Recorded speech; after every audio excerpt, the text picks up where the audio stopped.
feliz viernes.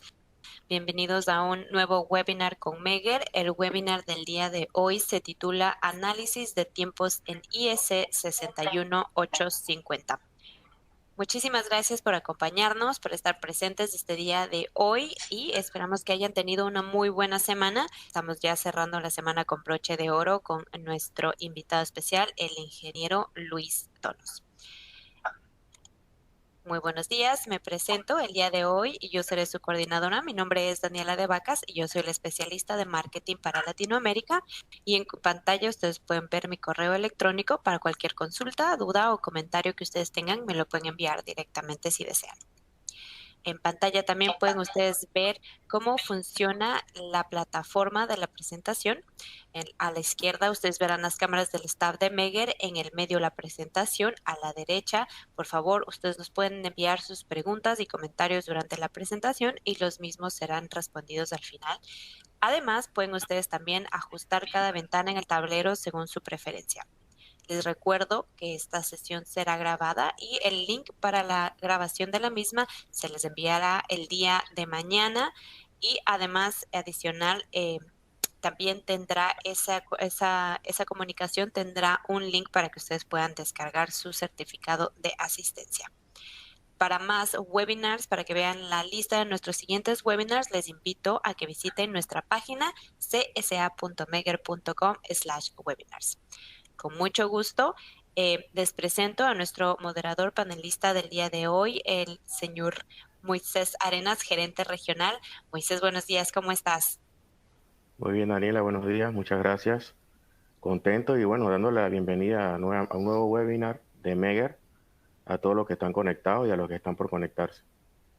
Entonces, de mi parte, presentarles al disertante de este día, de esta mañana, al ingeniero Luis Donos, desde la tierra del merengue, la bachata y el mofongo, entonces nuestro ingeniero autorizado como soporte técnico en toda Latinoamérica, ya muy conocido por todos, ¿no?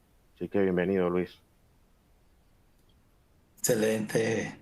Muchas gracias, Moisés. Bueno, así es. República Dominicana, tierra del béisbol, la bachata, merengue, mofongo, mangú. Pero bueno, si seguimos mencionando, no nos da el tiempo. Así que para mí, nuevamente, es un privilegio poder estar por acá compartiendo este webinar con el tema análisis de tiempos en IEC 61850. Como la mayoría sabe, ¿verdad? 61850 es el presente y el futuro de las protecciones y es muy importante. Todo el que quiera estar actualizado y desarrollarse en este campo, pues 61850 es el pan de cada día.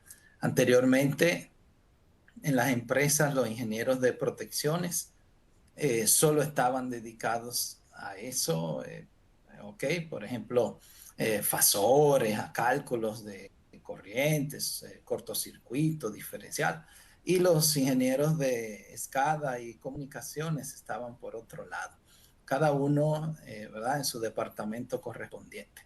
Y aunque hoy en día muchas empresas mantienen ese esquema tradicional, yo diría que otros se han ido adaptando y el ingeniero que trabaja protecciones, pues es bastante necesario que sepa también la comunicación, los protocolos relacionados a ISS 1850.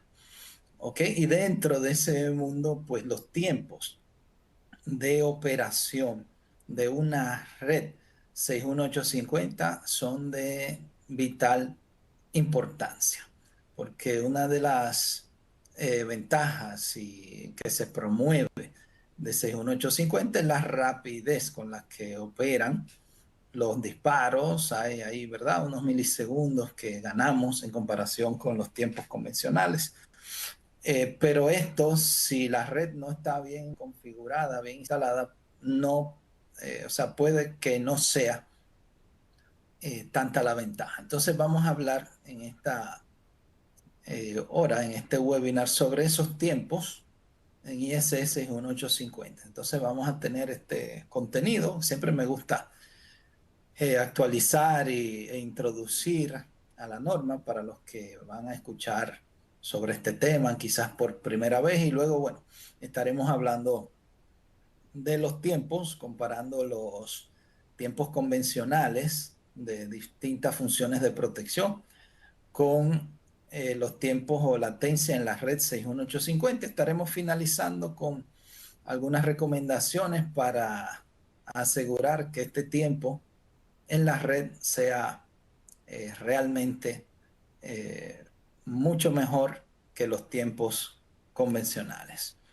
¿Ok? Así que bueno, la norma, ¿verdad? 61850 surge principalmente por la necesidad de los usuarios finales o los dueños de una subestación para tener interoperabilidad entre equipos de distintos fabricantes, que sabemos que eso anteriormente no existía, digamos así, a modo general, porque cada fabricante tenía su propio protocolo de comunicación y para comunicar un fabricante con otro, entonces había que acudir a protocolos estandarizados como el Modbus, el DNP3 o los protocolos de la IEC. ¿Ok? Entonces los dueños del proyecto, de la subestación, los usuarios finales, no quieren sentirse atados de manos como que solo con un fabricante, ¿verdad? Estoy ahí restringido a todo lo que quiera hacer en la subestación, sino que siempre se prefiere la flexibilidad.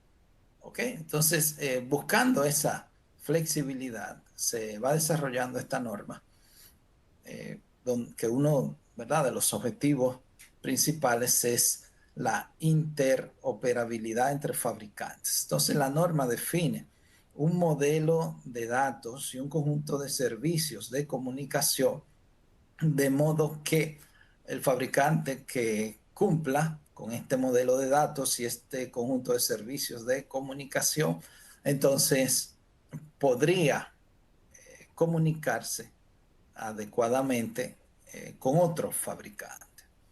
¿Ok? Entonces la norma, aunque tiene diferentes protocolos internos, ¿verdad? Yo quiero resaltar los tres principales, que son más comunes que se implementen en una subestación. Está el MMS, que es un protocolo, digamos, más con una arquitectura cliente-servidor para enviar información desde una subestación hasta un sistema SCADA, un sistema HMI, la interfaz hombre-máquina, y también con la versatilidad que podemos enviar reportes, archivos con thread generados por los dispositivos y toda una serie de datos que son extremadamente útiles a la hora de análisis.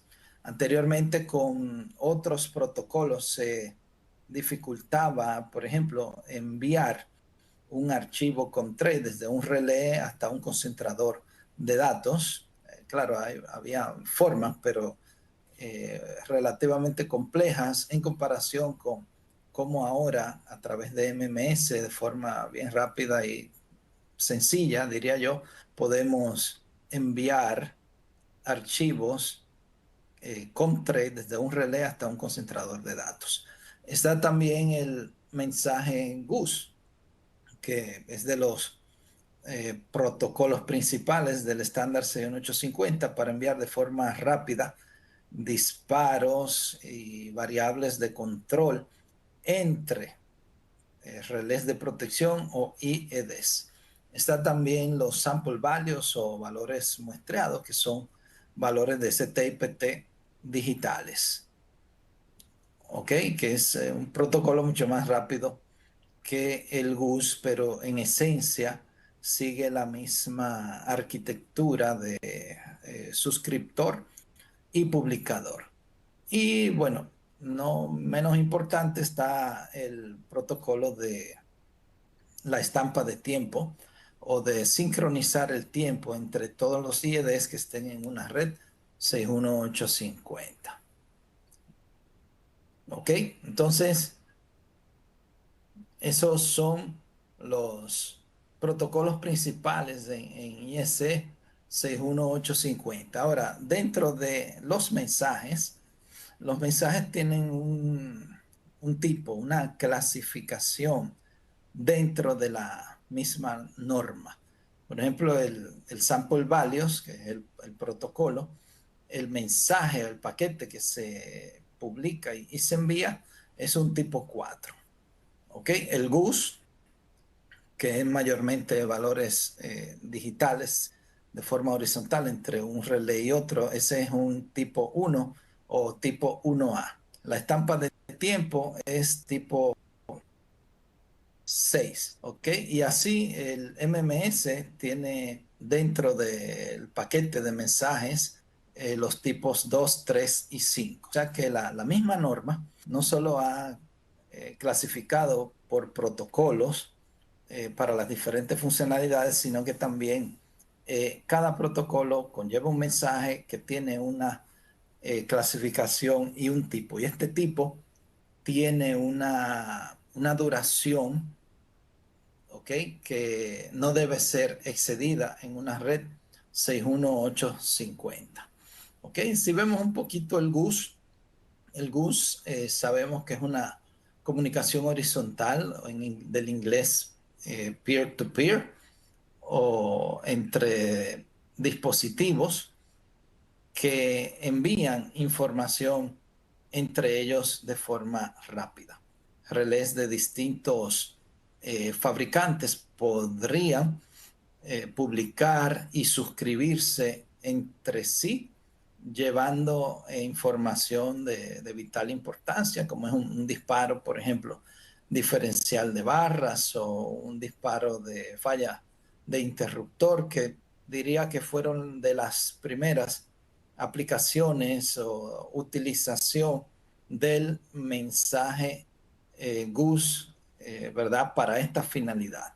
Ya, claro, la norma ha ido evolucionando y aunque ese fue de los principales protocolos y aplicaciones de 61850, ya esto se ha ampliado y hay muchas otras funcionalidades, tanto como de control, telecontrol y interoperabilidad o intercomunicación entre subestaciones remotas, también para redes inteligentes que pueden ser autogestionadas o autocontroladas, enviando variables desde por ejemplo, desde un centro de carga hasta un centro de generación y así desde generación con energía renovable hacia un centro de control de energía. O sea que el 61850 tiene todo un universo de diferentes aplicaciones. Entonces, este es el GUS. El GUS es un mecanismo, le llamamos en comunicación multicast, porque presenta un intercambio de información unidireccional. Es decir, que el que lo publica lo va a enviar a una red y luego hay un suscriptor que va a recibirlo. ¿Ok? Y eso es unidireccional. El suscriptor no le dice, no le devuelve al publicador, mira, recibí bien el mensaje. Aunque hay mecanismos con los cuales sí podemos monitorear la, la continuidad virtual de ese cableado.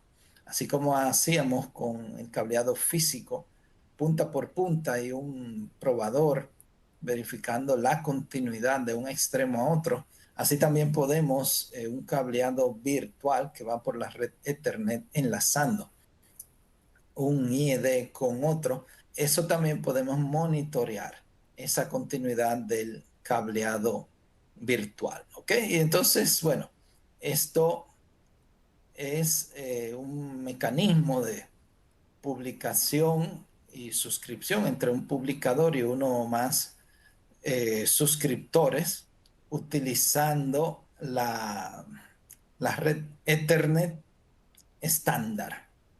Es decir, que 61850 aprovecha todo el avance, toda la modernización de las redes Ethernet modernas. Eso incluye, por ejemplo, la creación de redes virtuales o VLAN, la transmisión de un mensaje con una etiqueta de prioridad, la segmentación de la red de diferentes maneras, ¿ok? Entonces, toda esa ventaja de la red Ethernet moderna, el ISS 1850 lo aprovecha, tanto para mensaje GUS como para los valores muestreados. Y debido a eso, también la red puede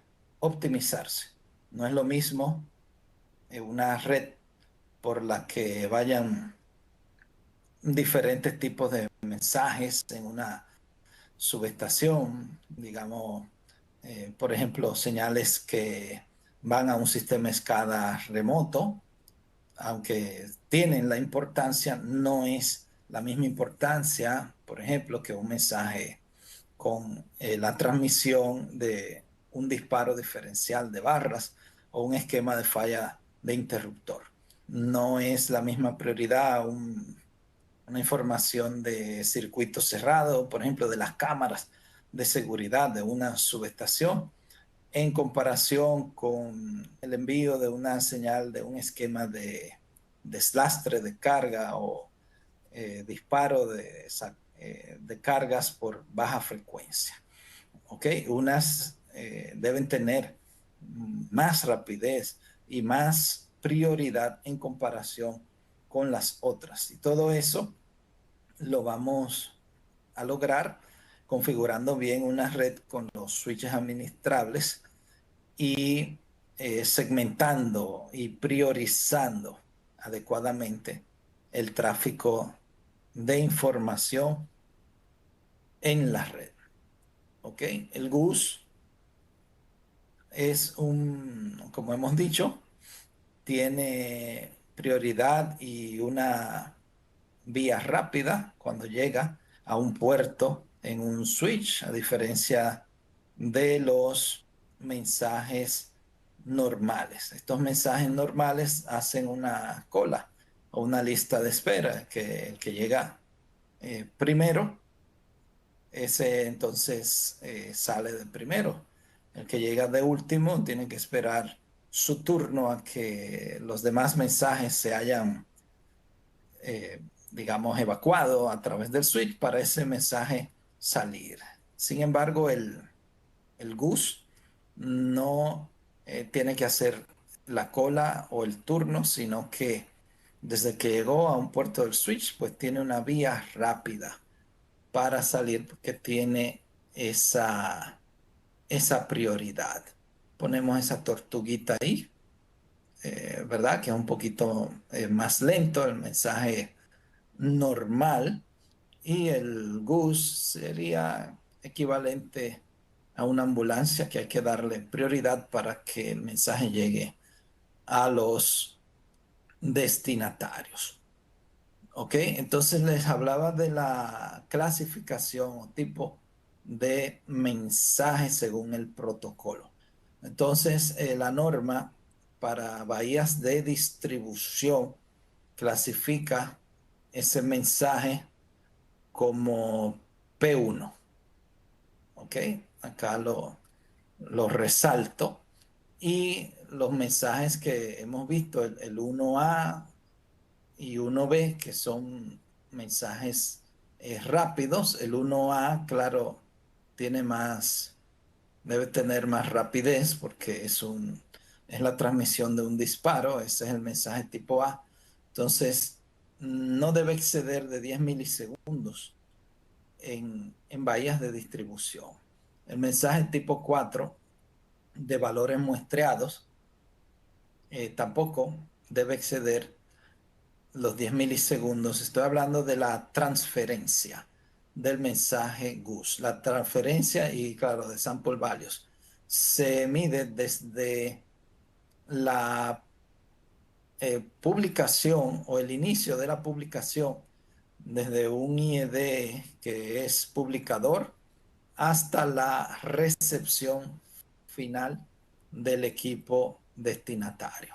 ¿Ok? Entonces, esa publicación y recepción es un lazo completo. Para distribución, pues no debe exceder los 10 milisegundos así de latencia en la red. Está el 1B, que son los comandos. Esos pueden tener 100 milisegundos. Un comando ya es una orden de apertura, cierre de un sistema SCADA. Ahora, en transmisión, el mensaje P2 tiene mayor rapidez. En transmisión necesitamos menor tiempo.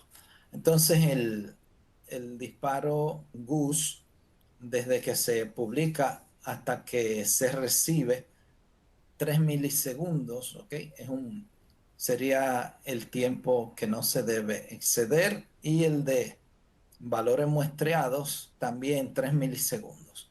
Y acá los comandos, a diferencia de en distribución, que tiene 100 milisegundos, acá tenemos 20 milisegundos. Y bueno, es similar a transmisión lo que es una bahía para sincronización. Sabemos que el proceso de sincronización de un generador a una red en un sistema dinámico, cuando estamos arrancando el generador, puede variar de forma rápida dependiendo del sistema de control y cómo esté la frecuencia de esa red. Entonces no podemos permitir que el mensaje que vaya por GUS para un sistema así de permiso, de sincronismo o comando de cierre, pues exceda los tiempos establecidos. Y acá para bahías de sincronización es el mismo esquema o la misma duración que para sistemas de transmisión. 3 milisegundos para disparos, 3 milisegundos valores muestreados y 20 milisegundos para comandos. ¿Ok? Entonces, bueno, esos son los tiempos establecidos por la norma. Acá vemos en esta gráfica lo que es el tiempo de transferencia. Esto también es definido en la norma. Fijémonos que hay dos dispositivos, dos relés de protección o IEDs. Entonces tenemos dos elementos. ¿Ok? Podemos decir que cada IED tiene un procesador y tiene su interfase de entrada, ya sea binarias o análogas, y la programación o configuración interna de las funciones de protección. Entonces también tiene ese procesador de la comunicación. ¿Okay? O sea que está el elemento, digamos, tradicional acá de la función de protección, y está el procesador acá en la comunicación. De igual forma tenemos el dispositivo así también, destinatario, que tiene un procesador de comunicación y tiene ya sus módulos internos de toda la funcionalidad de la protección. Entonces vamos a tener tres tiempos. ¿Ok? El tiempo T sub A de la izquierda es el tiempo de procesamiento interno de un relé de protección propiamente, considerando la funcionalidad de la función de protección, ¿verdad? Valga la redundancia, y considerando el procesador de comunicación. Digamos que el dispositivo físico A publica un mensaje. Entonces tenemos el segundo tiempo, que es el intermedio, que va a depender de la red de datos.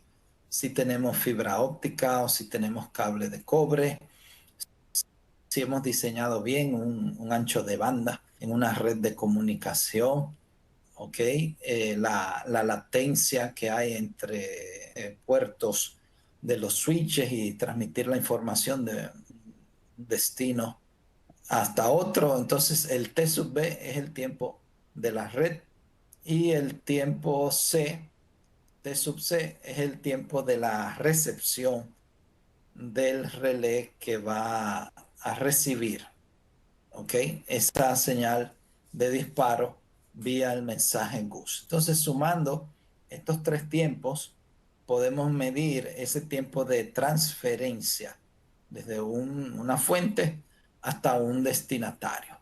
Normalmente el tiempo A es un tiempo interno que no podemos medir, por lo menos directamente, ya que es un tiempo del fabricante del relé de protección. Normalmente no tenemos acceso a esas variables internas que tienen que ver con ese tiempo de procesamiento. No me refiero a variables de arranque y de disparo. Obviamente todas esas variables sí tenemos acceso y podemos medir el tiempo de arranque de un relé y la activación del disparo correspondiente. Pero me refiero al tiempo interno de procesamiento. Entonces, el TA y el T sub C normalmente no podemos medirlos, por lo menos de forma directa, sino que tenemos que hacer un mecanismo para que por partes vayamos haciendo un ensayo de la función de protección, digamos en lazo cerrado o ida y vuelta, y ahí podemos entonces determinar estos tiempos juntamente con el tiempo de la latencia de la red. ¿Ok? Entonces el GUS tiene este proceso, ¿verdad? Que un publicador es el que tiene unas variables internas dadas ya por el fabricante. Entonces de ese conjunto de variables internas, eso lo vamos a asignar a un dataset, ¿ok? A un conjunto de datos. Y ese dataset, cuando ya lo hemos predefinido, entonces vamos a publicar esa información a través de un mensaje GUS. Entonces, cada fabricante tiene un buffer de transmisión. Eso no es que el dataset ya de forma instantánea va a ser publicado a la red, sino que no hay solamente un GUS. En términos prácticos, tenemos varios GUSes. Entonces, hay un buffer ahí de transmisión interno en el IED del fabricante. ¿Ok? Esto no tiene que ver con el switch, ¿ok? Sino que tiene que ver propiamente con el fabricante. Tenemos también en el suscriptor, hay un buffer de recepción. De nuevo, insisto, esto no es todavía temas de la latencia de la red que, ¿verdad? Debíamos considerar en ese vínculo, ese enlace que hay entre el publicador y el suscriptor, sino que son tiempos internos. Ya cuando el suscriptor recibe ese mensaje GUS en la red 61850, entonces llega a un buffer de recepción y ahí entonces ya se asigna a las variables correspondientes y que haga la funcionalidad para la cual se ha configurado. Ok, y hay unos tiempos que se ven en esta parte, llamemos intermedia, que es el T sub 0. Es un tiempo de retransmisión en condiciones estables, es decir, que la variable no ha cambiado de estado durante un tiempo y por lo tanto hay una retransmisión del mensaje GUS correspondiente de forma estable. Esto es configurable en los relés de protección para que los mensajes GUS con más prioridad, por ejemplo, podrían retransmitirse en un tiempo menor y los mensajes GUS de menor prioridad pudieran retransmitirse a una frecuencia menor. ¿Ok? Es importante esto para que la red que hemos diseñado e implementado no se sobrecargue, no se sature cuando haya una avalancha de retransmisión de mensajes GUS, que ahí ese es el tiempo T1. El T1 es el tiempo más corto de retransmisión luego de que ha ocurrido un evento. El evento es, bueno, cuando cambia la variable de 0 a 1. ¿Ok? Y bueno, ya el T2 y T3, que están acá abajo en color amarillo, son tiempos de retransmisión hasta que se alcance una condición estable en el mensaje GUS, es decir, que se quede fijo en un estado, ya sea falso o verdadero. En muchos relés y cuando nos conectamos a una red de comunicación vemos que este es el parámetro, lo que le llaman el TTL o tiempo permitido de que viva el mensaje. Entonces alcanzó ese tiempo con un estado constante sin cambios de la variable. Entonces cae al T sub 0, que es el tiempo ya de retransmisión sin cambios. Entonces, todos estos tiempos deberíamos ser capaces de ensayarlos y medirlos, ¿ok? Tanto para todos los publicadores que tenemos en la red 61850. También el mecanismo de sample values tiene una estructura similar, aunque, ¿verdad? Un protocolo distinto, pero similar al GUS, en el sentido de que tenemos un dataset de variables que hemos creado en el relé de protección y ese dataset entonces a su vez va a ser transmitido de forma instantánea. Acá no tenemos el esquema de retransmisión que tenemos del mensaje GUS. ¿Ok? O sea que no tenemos el T sub 0, el T1, T2, T3, sino que el sample values es un envío continuo de una secuencia de datos, de valores digitales, digamos valores digitales de PTs y CTs, enviados de forma sincronizada desde un IED hasta un destinatario. ¿Ok? O sea que ojo que aquí no vemos el patrón de retransmisión agresiva o constante, sino que es un envío de información de forma continua. De todos modos, internamente en cada equipo hay un buffer. ¿Ok? Hay como una cola.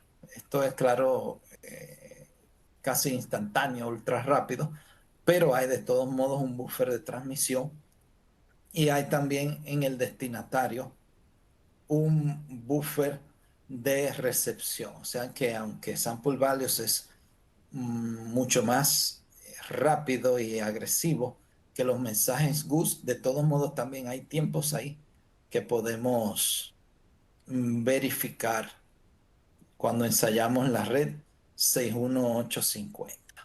¿Ok? Entonces, bueno, si hacemos en un mismo ensayo una medición de los tiempos convencionales y lo comparamos con los tiempos de publicación y suscripción de un mensaje GUS, tendríamos algo como esto.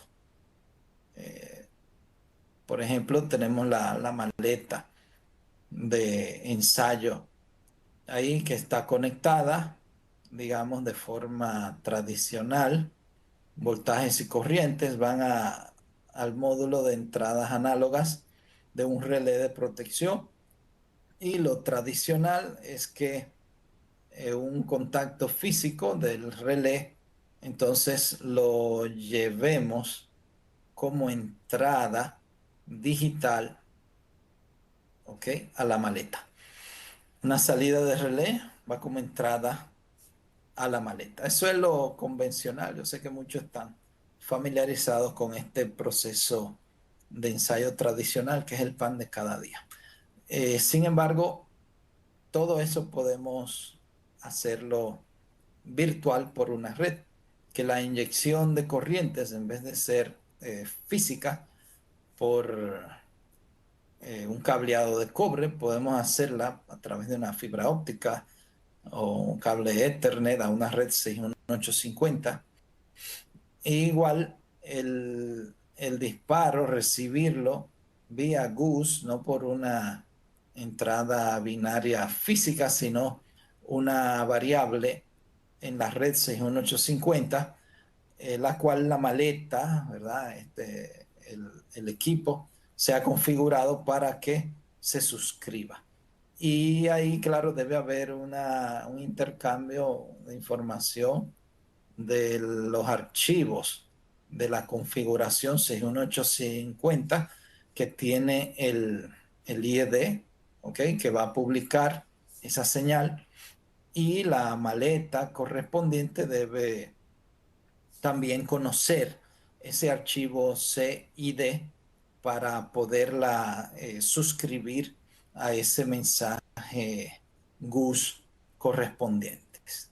Podemos, para medir, ¿verdad?, esos tiempos, como les decía, hay una prueba que le llamamos de caja negra, donde no evaluamos internamente los tiempos de procesamiento de los relés, sino que solamente teniendo en cuenta las entradas y salidas, podemos tener un tiempo, llamémosle overall o general, del funcionamiento del relé de protección.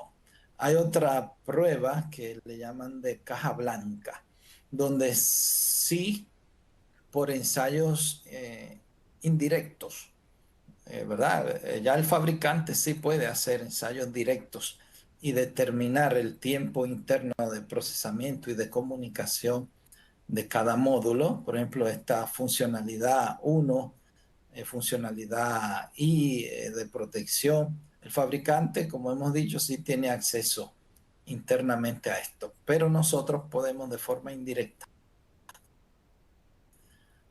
hacer caja negra y determinar por un cálculo, una diferencia, ¿verdad?, los tiempos internos de los fabricantes. Entonces, ¿qué elementos debemos ensayar en la red 61850? Ok, debemos probar la red propiamente de comunicación, cómo está la latencia, cómo está el tráfico de datos en esa red.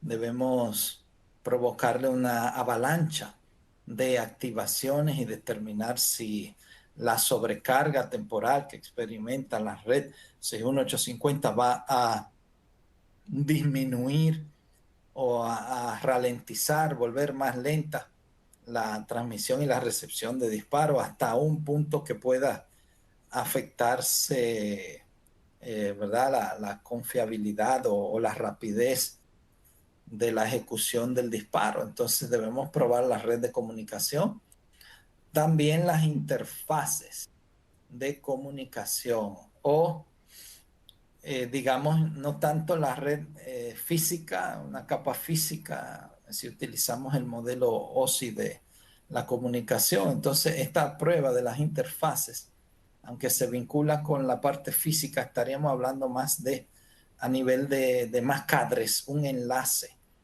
físico en las interfaces de la comunicación. Ahí también tenemos la parte de las redes virtuales, la prioridad ¿verdad? El ID de la configuración. O sea que hay una combinación ahí de capa física con capa virtual. Y claro, tenemos que probar las funciones de protección con los nodos lógicos. Cada función de protección, ¿verdad? Tiene un nodo lógico en sí misma. Y también hay interfaces lógicas de cada función de protección entre una interfaz y otra. ¿Ok? Ahí también podemos probar el IED como un subsistema, como un todo individualmente. Y claro, también los esquemas que abarquen otros elementos, pues hay que probarlo como un sistema. ¿Ok? Es decir, que incluyamos no solo el ensayo individual del relé de protección, sino también los tiempos de apertura, por ejemplo, de los interruptores correspondientes. Así garantizamos que el sistema como un todo funciona adecuadamente.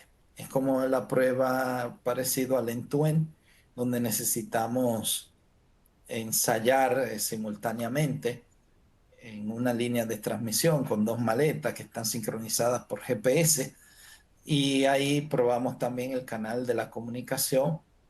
Y lo ideal, claro, que aunque sean vacíos, los dos interruptores estén cerrados y que se verifique que con fallas externas no disparan y con fallas internas a la línea, los dos interruptores abren. ¿Ok? O sea que hay que ir pensando siempre un poco menos en el relé como componente individual.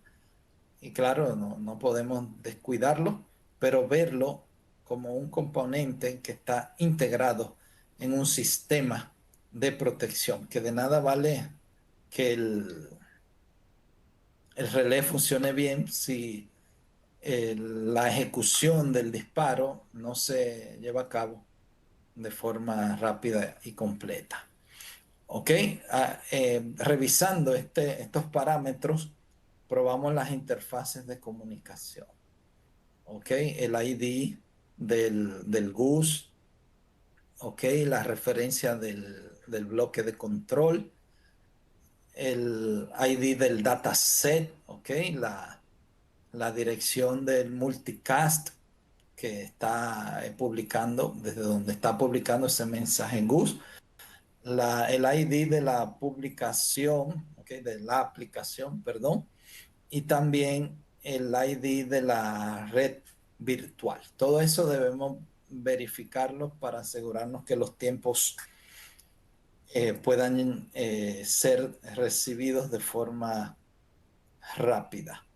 Ok, también en Sample Values tenemos parámetros del ID de Sample Values o valor muestreado, la dirección multicast también, y el ID de la aplicación y el ID de la red virtual o la VLAN. Todo eso debemos chequearlo en el ensayo 61850. Entonces, si vemos un nodo lógico sencillo de sobrecorriente, es este que le llamamos PTOC. ¿Ok? Es un nodo de protección. ¿Ok? Y el time over current es una funcionalidad de sobrecorriente de tiempo. ¿Ok? Dentro de ese o asociado a ese nodo lógico hay un dispositivo lógico. Entonces, internamente asociado al nodo lógico de sobrecorriente está el disparo. ¿Ok? Dentro del dispositivo lógico. Y claro, ese disparo puede verse que a través de las salidas o la virtualización de la red, entonces se va a enviar al interruptor para ejecutar el disparo y bueno, a la vez, a su vez, los transformadores de intensidad de corriente, ¿verdad? También están vinculados a ese nodo lógico de sobre corriente.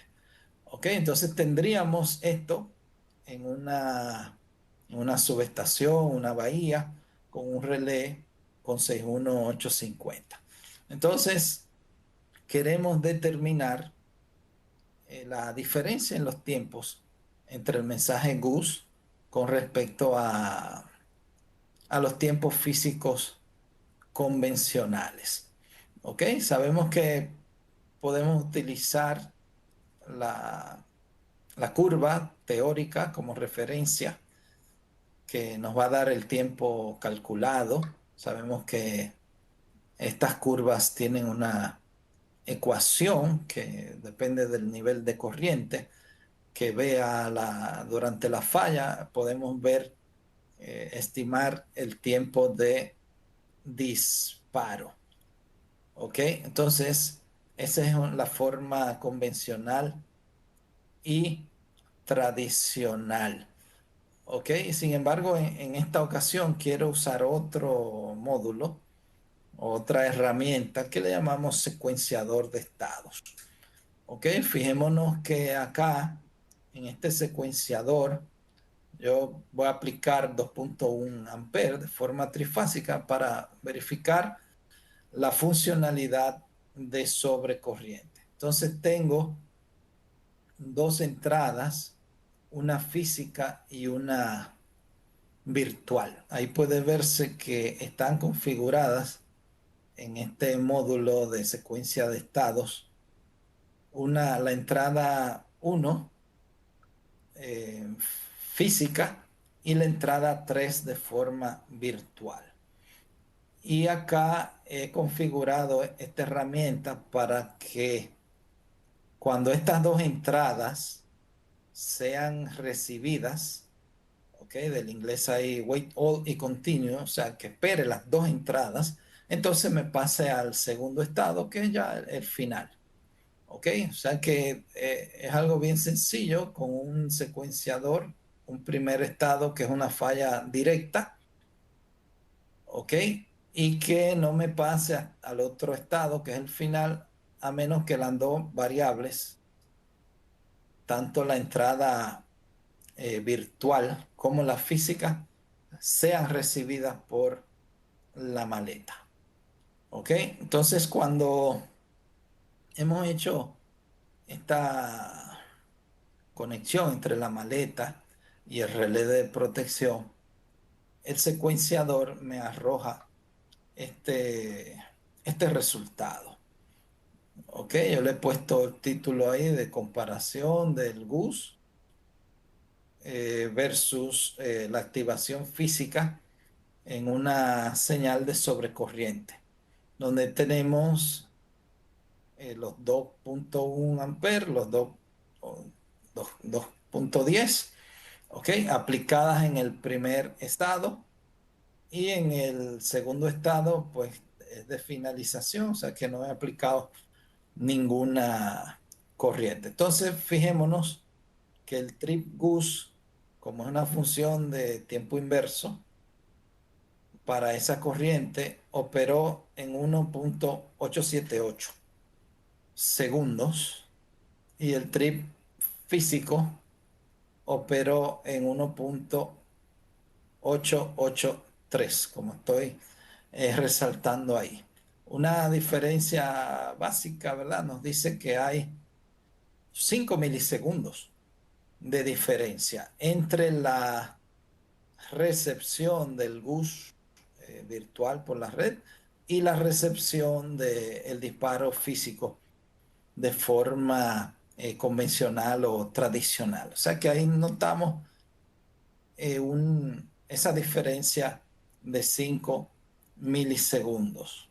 ¿Ok? Si hacemos el mismo ensayo, pero ahora a una función diferencial, ¿ok?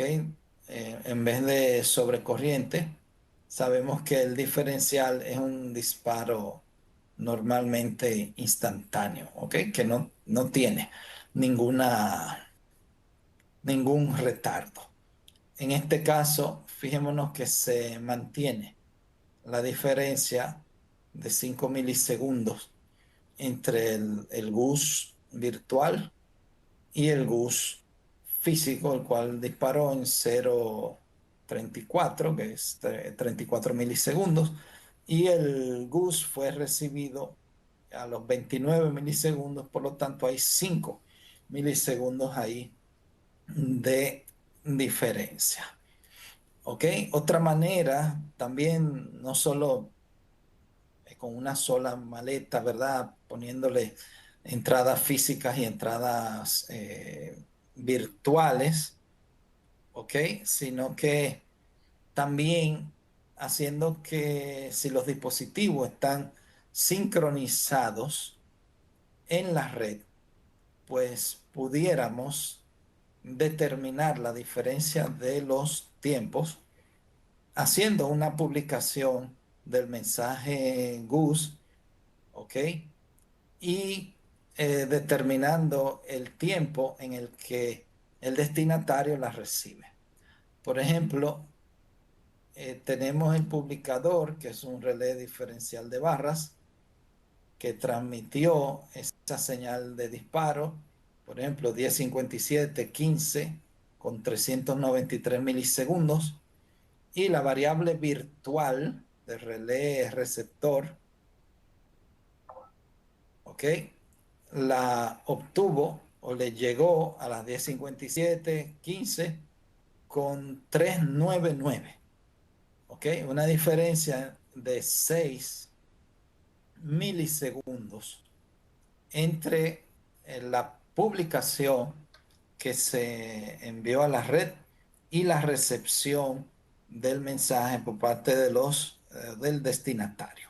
¿Ok? O sea que de esta forma, monitoreando la red, si estuvieran los equipos en sincronía en el tiempo, ¿verdad? Ya sea IRIC-B, ya sea NTP o PTP, ¿verdad? PTP siempre es de más precisión, y luego diría que el IRIC-B es, a pesar de los años, también presenta bastante eh, precisión, y el SNTP tiene su precisión, pero no tanta. O sea que de esta manera también podemos comparar el tiempo de la latencia de la red entre la publicación en la red y la recepción del mensaje por un suscriptor.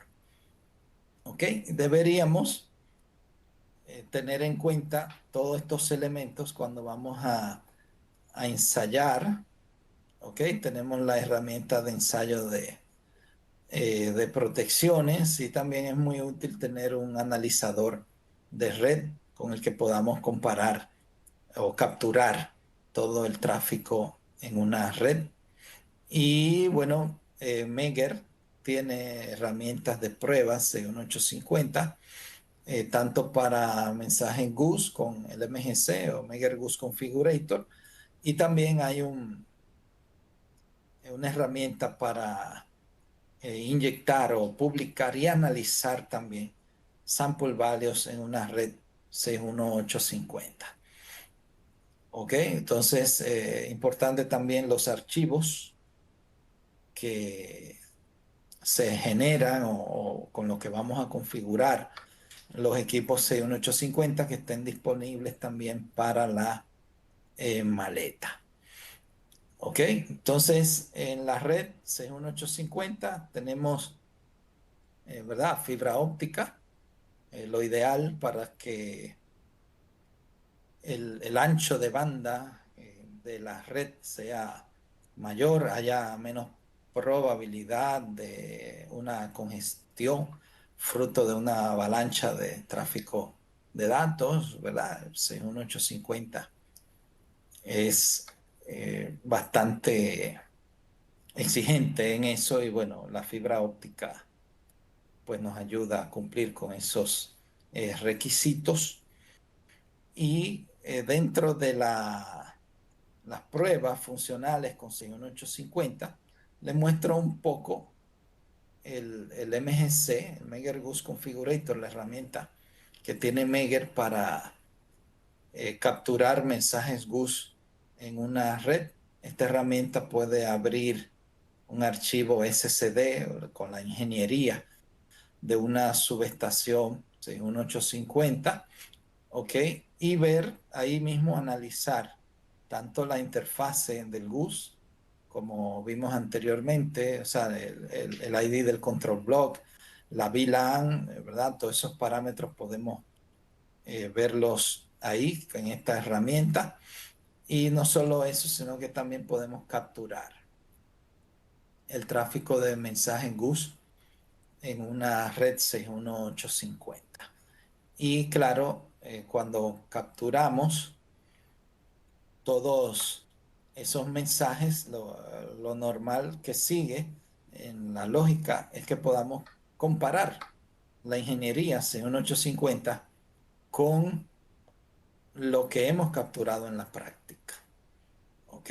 Entonces, si hay discrepancia, entonces esta herramienta va a darnos una especie de signo, una alarma, una indicación diciendo que hay discrepancia entre algunos mensajes GUS en la red física que se han implementado en comparación con el archivo SSD, que es la ingeniería, llamémosla teórica, que debe ser implementada. Entonces, esta comparación es bastante útil, que si hay GUS que no se corresponden con la ingeniería, pues de una vez podemos investigar a ver dónde está el problema. ¿Ok? También podemos hacer que los mensajes GUS que ya hemos capturado o que tenemos en la ingeniería, entonces lo vamos a hacer que la maleta se suscriba copiando ese mensaje GUS a la pestaña que se llama My GUS, y ahí entonces es que hemos hecho la suscripción de las entradas binarias virtuales.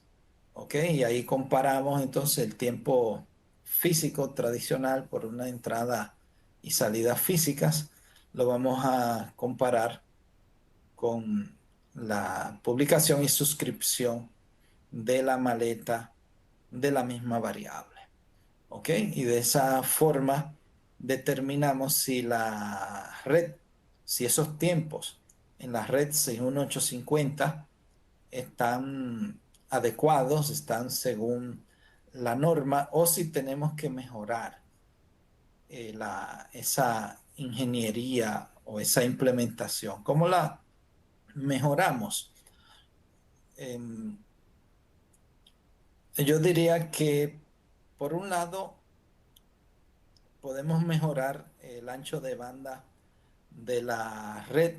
Si estamos usando cables de cobre, ¿verdad? Lo que no es recomendado, debemos usar fibra. Y también diría que en la segmentación de la red hay que revisarla para clasificar mejor los mensajes con prioridad, ¿ok? Para que no se mezclen en esa virtualización por segmentos, mensajes que tengan menos prioridad con los que tienen más prioridad. También podemos aumentar el tiempo de retransmisión de algunos mensajes, y eso también va a hacer que la congestión en la red sea menor. Los mensajes, ¿verdad?, no tienen que estarse retransmitiendo de forma tan rápida cuando no ha habido un cambio. Si ya de todos modos cuando hay un cambio se van a retransmitir de forma agresiva, entonces podemos aumentar el tiempo de retransmisión también. Y así, bueno, reducir los datasets también es otra práctica. En vez de publicar muchas variables que no estamos utilizando y que pensamos, bueno, algún día la necesitaré, y estamos publicando esas variables que no son útiles en el momento, pues esos elementos del dataset se pueden eliminar, de modo que el dataset que se publique sea estrictamente con las variables necesarias. ¿Ok? Todo esto son recomendaciones que hemos visto en la práctica que son útiles para reducir la congestión del tráfico de datos. Y claro, las topologías para tener la redundancia correspondiente, porque 61850 es confiable, pero necesitamos que sea redundante. Esta es una topología estrella anillo, ¿ok? Como ya a la hora avanzado, esto lo voy a pasar breve, con la que los switches tienen, ¿verdad? Doble puerto así para hacer esta red en estrella anillo, y vamos a los IEDs con un solo puerto de comunicación. Esa es una topología que tolera estas fallas, la falla de un switch o de un cable, el cable que hace el anillo entre los dos switches. Esa falla la tolera y la red se queda en funcionamiento. ¿Ok? Y tenemos, bueno, otra topología más compleja y más confiable, que es una estrella anillo de alta redundancia con puertos duales en las protecciones. ¿Ok? Entonces los relés se puede ver acá que tienen esa dualidad en los puertos Ethernet, y si falla un lado de esta topología, se queda funcionando la red de forma confiable. Podemos transmitir, ¿ok? Simultáneamente a ambos lados de la red. ¿Ok? O sea que también las topologías ayudan mucho a la confiabilidad principalmente, pero también una buena topología nos ayuda a reducir los tiempos. Así que recomendaciones finales respecto a estos tiempos de 61850: debemos probar y asegurarnos que haya buen ancho de banda en la red de comunicación, ¿ok?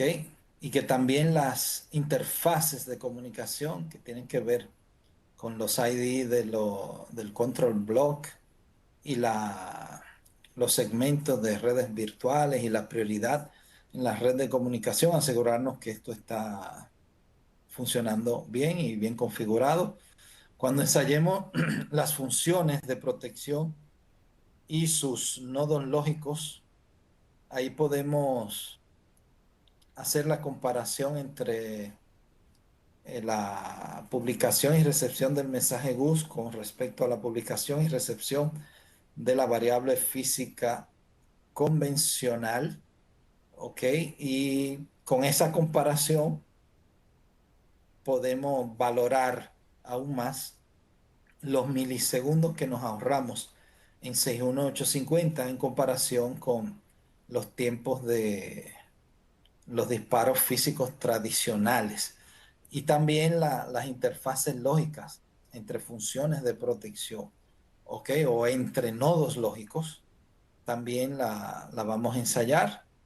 Y hemos dicho el IED como un todo dentro de un sistema del cual el IED es un miembro, pero que debemos asegurar como buenos ingenieros de protecciones que toda la funcionalidad del sistema de protección está, está vigente, ¿ok? Que no vaya RLE a emitir un disparo, pero no recibir los interruptores, y ahí eso no es lo que queremos, ¿ok? Debemos ver el sistema como un todo. Así que, bueno, de mi parte, quisimos compartirle esta experiencia, ¿verdad? Siempre hablamos, me gusta hablar aunque la teoría es buena, pero más de experiencia que hemos tenido en campo con este tema de 61850, ¿ok? Porque como dije al inicio, es el presente y el futuro de las protecciones. Así que muchas gracias. Vamos a tener ahora un tiempo de preguntas y respuestas.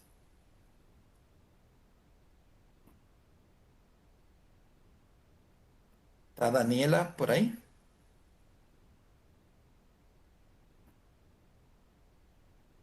¿Me escuchas, Luis? Sí, ahora sí, correcto. Ah, perfecto. Creo que tenía un pequeño inconveniente en mis auriculares. Muchísimas gracias, Luis, por tu presentación. En realidad muy interesante y muy, muy buena presentación. Antes de pasar a la ronda de preguntas, quería recomendarles y pedirles a ustedes que conecten con nosotros en nuestras redes sociales. En Facebook, Instagram y YouTube nos encuentran como @MegerLatam. Así que si ustedes tienen alguna imagen de ustedes en campo usando los equipos Megger, si tienen videos, por favor, mándenlos a nuestras redes sociales, @MegerLatam, y nosotros muy felizmente las repostearemos y compartiremos también con nuestros seguidores. Así que, Luis, vamos a empezar con las preguntas del día de hoy. La primera pregunta nos dice: ¿se podría hacer una verificación de GUS transmitido correcto si conectamos alguna de las maletas de prueba de Megger de manera directa por el puerto de red del IED configurando la maleta de Megger como suscriptor?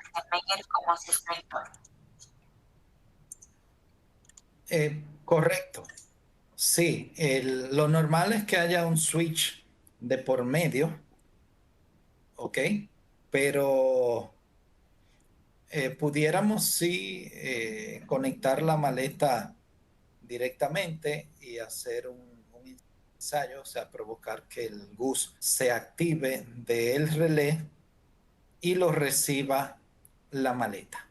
La única, diría, limitante es que tenemos que la maleta controlarla con la PC. ¿Ok? Entonces, ahí tendríamos que ir como haciendo cambios, hacer una primera configuración a la maleta directamente, ¿verdad? Desde nuestra PC le vamos a cargar el mensaje GUS correspondiente y vamos a hacer que la maleta se suscriba a ese GUS. Entonces luego ese cable que tenemos en nuestra PC lo vamos a pasar al relé, ¿verdad? Y entonces ahí vamos a hacer el ensayo y debe recibir el mensaje GUS correspondiente. ¿Ok? O sea que bueno, haciendo digamos, ese pequeño truco, podemos sí conectar la maleta directamente a un relé de protección y hacer el ensayo de esa forma. Como dije, la limitante es que primero le hayamos cargado previamente la configuración 61850 con ese mensaje GUS que queremos recibir. Pero sí, sí es posible. Ahí no hay ningún problema. Se puede hacer. ¿Ok? Gracias, Luis. Seguimos con la siguiente pregunta. Nos dice: hay algunos equipos en estructura de la red que no tienen capacidad de VLAN, pero ¿se podría de igual manera transmitir GUS y cómo se configura en el GUS? Sí. Digamos, no es mandatorio que hagamos esta ingeniería con VLANs y etiquetado de prioridad. Mi recomendación es que, claro, por el switch, si vamos a enviar señales de protección GUS, pues no mezclemos otros protocolos y otras señales que no tienen prioridad, porque ahí como no hay ese, llamémosle ese bypass a la ambulancia, que es el mensaje GUS, entonces el GUS puede demorar. Si colisiona o al mismo tiempo en un switch que no es administrable, lo mezclamos con muchísimos otros protocolos. Entonces, se puede hacer, y claro, de las primeras subestaciones que yo configuré con 61850 eran switches no administrables, estoy hablando, bueno, del 2014, 2015, y ahí lo que tuvimos la precaución es que en un switch solo vayan mensajes GUS de alta prioridad. Y si hay otros protocolos, otras, por ejemplo, cámaras de seguridad o señales SCADA, pues se usó otro switch para eso. Pero sí se puede, ¿verdad? El GUS va a llegar y se va a retransmitir a través del switch. Ahí no hay problemas. Solo tener esa precaución si lo vas a implementar en campo, ¿verdad? Una subestación real, que sea un switch dedicado exclusivamente para ese mensaje GUS. ¿Ok? Gracias, Luis. La siguiente pregunta nos dice, ¿el tiempo TB incluye toda la trayectoria que incluyen medios y dispositivos de comunicaciones intermedios como LAN switches? Correcto, sí, sí, en la imagen que pusimos, que de hecho es tomada de la misma norma, donde se definen esos tiempos A, B y C, claro, si conectas directamente un relé a otro, pues ya ahí no tienes switches intermedios. Eso normalmente no es lo que, lo que se hace, pero a veces yo he puesto directamente desde un puerto de fibra, de un relé directo a otro puerto de fibra. Y bueno, digamos, son aplicaciones especiales, pero sí lo normal es que ese tiempo sub B incluya toda esa trayectoria, ¿verdad? Que abarca la fibra óptica o cable de red Ethernet con el switch o los switches que hayan ahí en el camino, ¿ok? O sea que sí, normalmente incluye todo físico y también la latencia que el switch tiene, ya sea por su capacidad de procesamiento cuando un mensaje llega a un puerto y sale a otro, y también la virtualización, si tiene segmentación así con prioridad, pues también ahí hay un tiempo adicional, pero sí, es correcto que incluya esos medios y dispositivos de comunicación intermedio como son los switches. ¿Ok? Gracias, Luis. Nuestra siguiente pregunta dice, ¿puedo asignar para efectos de una prueba el OP de una función por GUS a una entrada binaria de la maleta de manera de trigger de parada de la inyección, pero sin que haya un cableado entre el contacto del relé y la entrada binaria de la maleta? Oh, claro, sí, sí. La, de hecho, la maleta tiene 10 entradas binarias ahí, físicas, que uno la ve. Pero uno puede, cualquiera de esas 10 o hasta 32, ¿verdad? Binarias virtuales, puede asignarla para que detenga una inyección, ¿verdad? Esa variable OP de una función de protección y sin tener ningún cableado conectado a una de esas 10 entradas disponibles, sí, la maleta se va a detener. Incluso puede usar la binaria virtual 32, por ejemplo, que no existe físicamente porque llega hasta 10 en la maleta. Tú puedes poner la binaria virtual 32 y esa usarla como, si está claro, suscrita a la maleta. Previamente debiste con el MGC haberla suscrito a esa virtual 32 y si la maleta se va a detener cuando recibe por ahí la activación OP de la función de protección correspondiente. O sea que sí, aunque tenemos 10 entradas físicas reales, también podemos tener 32 entradas virtuales, ¿ok? Y ambas con cualquiera puedes hacer la parada de la inyección de la maleta, aunque no haya ningún cableado en el contacto. O sea que es correcto, eso se puede hacer sin problemas. ¿Ok? Perfecto. Nuestra siguiente pregunta. ¿Qué tan relevante son las pruebas end-to-end en los sistemas de las teleprotecciones? ¿Qué pasará si las comunicaciones son deficientes? ¿Los disparos alargarían los tiempos para despejar las fallas? Ok, bueno, el end-to-end sí tiene bastante relevancia. Hay países, y empezando por Estados Unidos y otros más, que no permiten la energización de una línea nueva si no se ha verificado el, todo con ese ensayo en end. Entonces tiene sí bastante relevancia y como menciona la pregunta, si hay problemas en la comunicación, que la señal entre un relé y otro se demore un poco más en ser recibida, claro, sí, los tiempos de despeje de fallas se van a alargar. Por ejemplo, la teleprotección tradicional con multiplexor, ¿ok? Son equipos que cumplen con el estándar IEEE C3794, ¿ok? De la multiplexión, de la comunicación entre estos equipos entre una subestación y otra.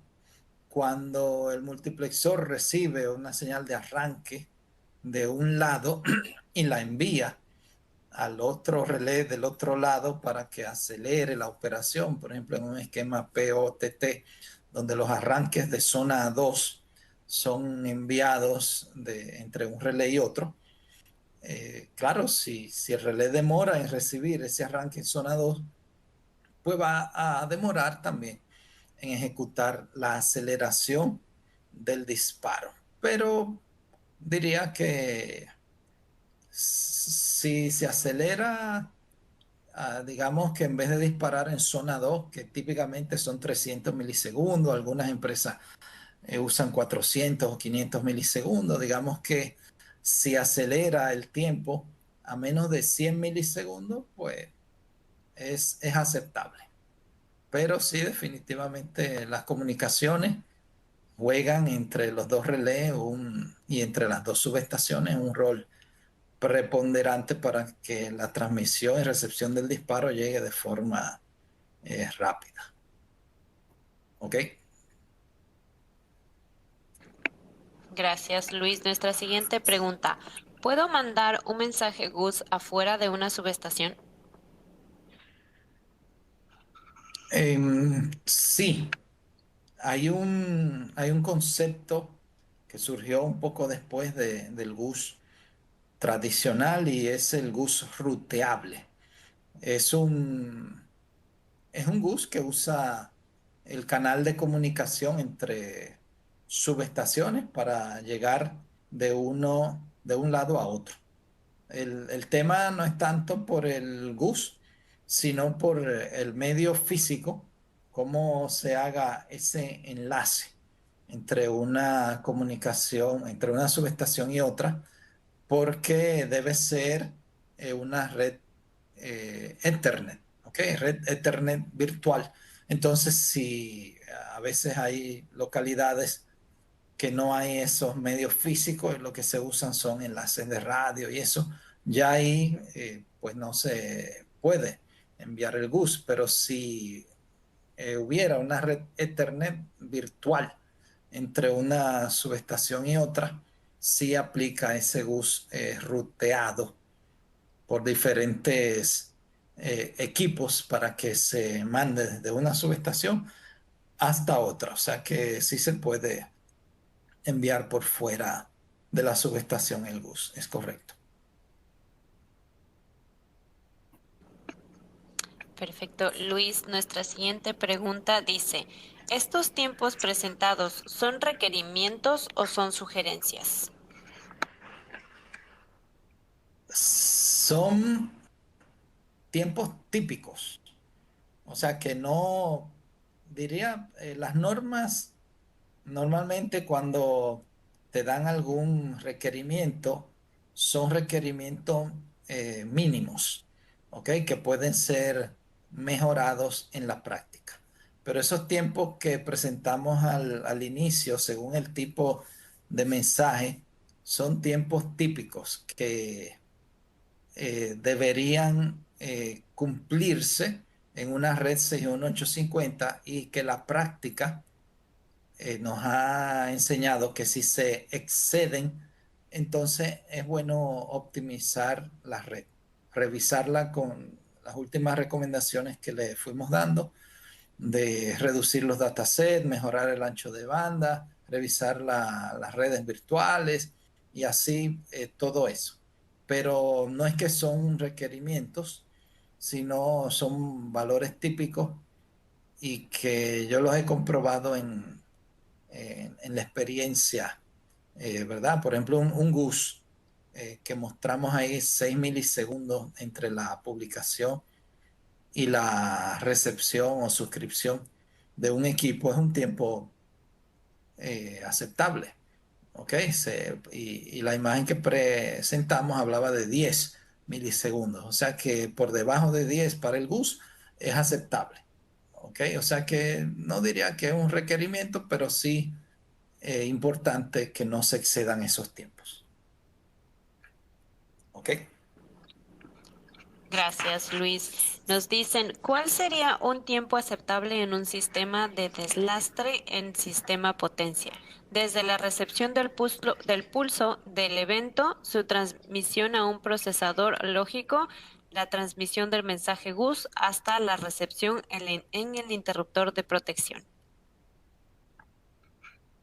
Bueno, ahí hay toda una serie de tiempos ahí, pero está interesante la pregunta porque el deslastre de carga, así por frecuencia, debe ejecutarse de forma rápida o como la distribuidora o la autoridad eléctrica ha establecido.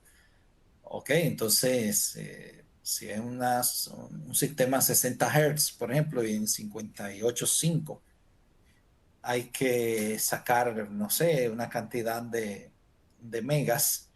Cualquier demora ahí puede hacer que el sistema de deslastre se afecte y pase a otro escalón y ya ahí se va perdiendo toda la funcionalidad original, ¿verdad?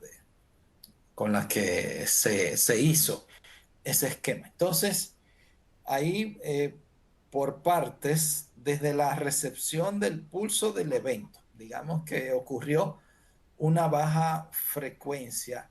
Entonces, el equipo que está midiendo la frecuencia, digamos que envió o publicó esa activación de baja frecuencia por mensaje GUS, ese mensaje se transmitió y lo recibió el que ejecuta el disparo.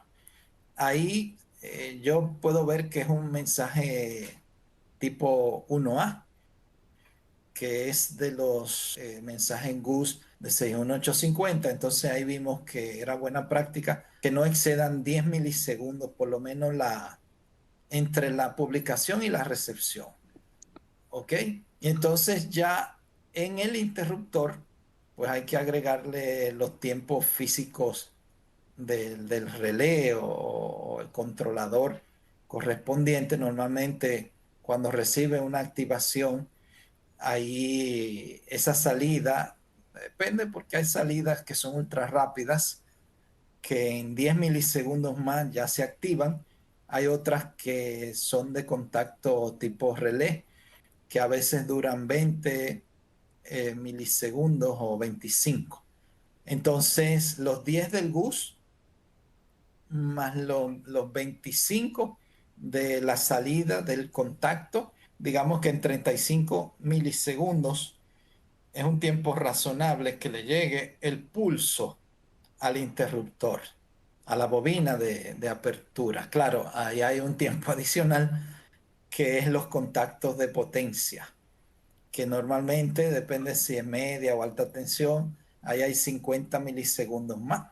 O sea que si consideramos la apertura del interruptor con el GUS más la salida del relé más el tiempo del interruptor, ahí sumamos 10 más 25, son 35 y redondeemos a 50 un tiempo de apertura de un interruptor, ahí da 85 milisegundos. O sea que podemos decir que de 85 o por debajo ¿ok? Es un tiempo razonable para que se ejecute 85 milisegundos, ¿verdad? De todo el sistema, entre el pulso inicial, la transmisión del GUS por la red, la ejecutación de la salida del relé, más los contactos de potencia del interruptor, que no pase así de 85 o 90 milisegundos. Yo diría que en mi experiencia, ¿verdad? Es aceptable ese, ese tiempo. Si se demora más y sube, pues puede caer a un segundo escalón del desastre de carga y ahí como afectarse todo el proceso. ¿Ok? Gracias, Luis. Seguimos acá con ya nuestras últimas preguntas para dar finalización a este webinar. Nuestra siguiente pregunta nos dice, ¿se estima que esos tiempos de transferencia se pueden reducir con la evolución tecnológica? Oh, bueno, sí, yo diría que sí, que con los años los switches van siendo más rápidos y si cumplen con 61850 todavía más. A lo interno, así, los componentes físicos, electrónicos del switch, podría decir que también eso ayuda a que la transferencia de tiempo entre la llegada de un mensaje a un puerto y la salida por otro puerto, ese switcheo internamente, sí, con el tiempo, la tecnología, eso va a reducirse definitivamente. Es como, ¿verdad? Siempre que hay una conmutación, es decir, como una entrada y una salida que se activa, siempre va a haber un tiempo interno de procesamiento. Es lo que hacemos con los interruptores, que también le medimos tiempo de cierre y de apertura. Claro, eso es una parte de potencia de un medio físico de alta capacidad de corriente. Ahora, internamente en un switch podemos decir que es un principio similar, que esa conmutación interna por la electrónica que tiene con el tiempo se debe hacer cada vez más rápida. Yo diría que sí, que eso debe verse en un futuro cercano, en el corto plazo. ¿Ok? Perfecto. Nos preguntan, ¿qué topología presenta el menor tiempo de recuperación cuando falla uno de los switches? Bueno, en cuanto a la recuperación, yo diría que va a depender de cómo estén funcionando, porque hay un modo en que los switches trabajan, se le llama hot backup, o sea que está ahí atento a que cuando el que está en funcionamiento falla, entonces hace la transferencia y asume toda la carga. En esa modalidad de hot backup, que no es que está online, o sea, funcionando permanentemente, yo he visto tiempos así de restauración de la red que van desde, diría, 20 milisegundos hasta 50 o 100 milisegundos. ¿Ok? Pero cuando tenemos la red funcionando en PRP, que es una modalidad de redundancia en paralelo, toda la red y los switches están, llamémosle, calientes. O sea que no es tanto un modo como de backup, sino que cuando falla un segmento de la red, la restauración no está ese concepto porque ya la red está funcionando en paralelo. De todos modos, puede haber digamos, como llamémosle un flicker de la comunicación, que en 4 milisegundos a 10 milisegundos esa red puede restablecerse o recuperarse. Entonces, estas topologías que trabajan así con PRP. La mencionamos al final, que es una estrella anillo de alta redundancia, cuando los relés tienen 2 puertos Ethernet y tenemos esa configuración así, con estrella y anillo de alta redundancia. Es la más rápida y confiable en redes de comunicación, esa topología. ¿Ok?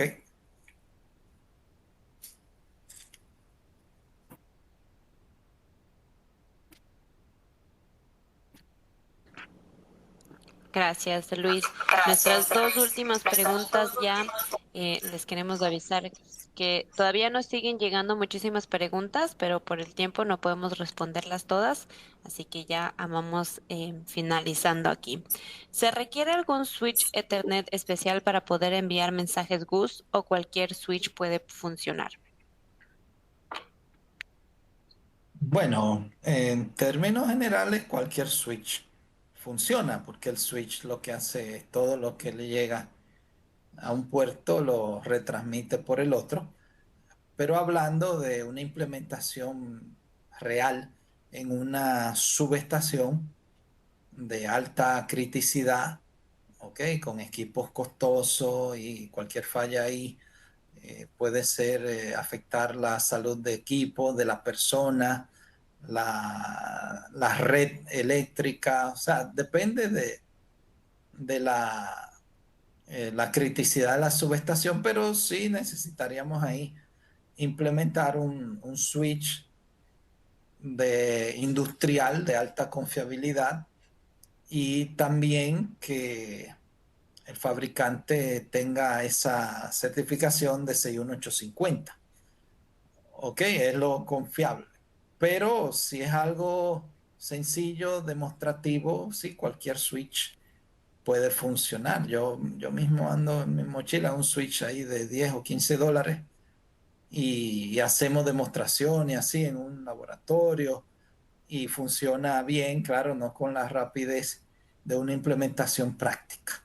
Ok, o sea que en términos eh, así, hablando generalmente, cualquier switch funciona, pero la implementación es que debe ser ya más rigurosa. ¿Ok?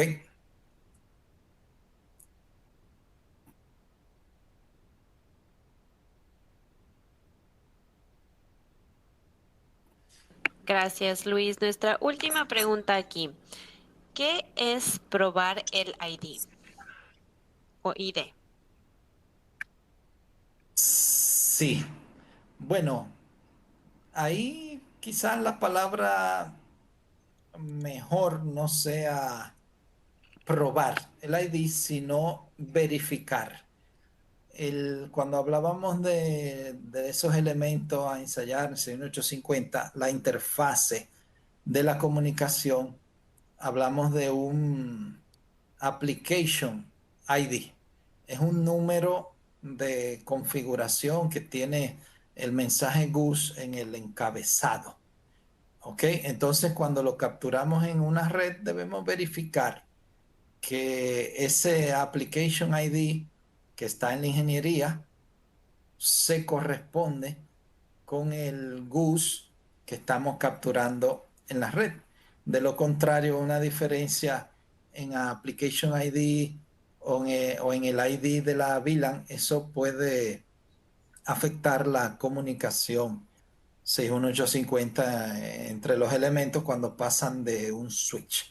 O sea que entiendo que por ahí es la pregunta. Probar el ID es quizá, si usé esa palabra antes, no es la mejor, pero sí verificar, comparar que el ID del archivo SSD, que es la ingeniería teórica que queremos implementar, se corresponda con el Application ID y los ID de los GUS que están traficando o que están circulando en una red. Es como comparar para asegurarnos que son los mismos. Y de esa forma, entonces, tenemos equivalencia, tenemos igualdad entre la ingeniería y la práctica, que es lo que se desea. ¿Ok? Excelente, muchísimas gracias, Luis, por responder a estas preguntas de nuestros asistentes al webinar. Antes de finalizar, quiero recordarles que pueden visitar nuestra página web csa.megger.com/webinars para ver la agenda de nuestros próximos webinars que vamos a seguir teniendo en las próximas semanas y en los próximos meses. Así que ya saben, esa es nuestra página oficial. Y también tenemos nosotros una encuesta para ustedes al finalizar este webinar, ya que ustedes nos ayudan con esta encuesta, nos ayudan a mejorar nuestros webinars, nos ayudan también a saber qué temas son de interés para ustedes y además también ustedes pueden solicitar una copia del PDF de la presentación mediante esta encuesta. Así que por favor, si se pueden dar unos minutitos para llenar la encuesta, ya que esta es de mucho valor para nosotros. Antes de cerrar el webinar, quería agradecer a Luis y a Moisés por estar presentes aquí, también a nuestra audiencia por acompañarnos en esta hora y piquito. Tal vez, Luis, Moisés, unas últimas palabras que quieran decirles ustedes a nuestra audiencia.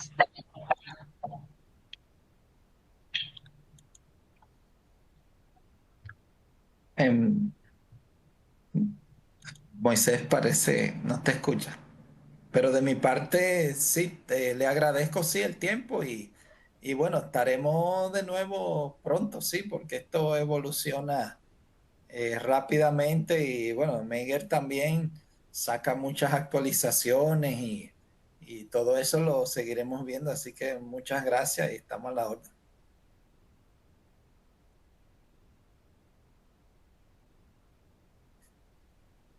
Moisés, creo que estás hablando, pero no sale el audio.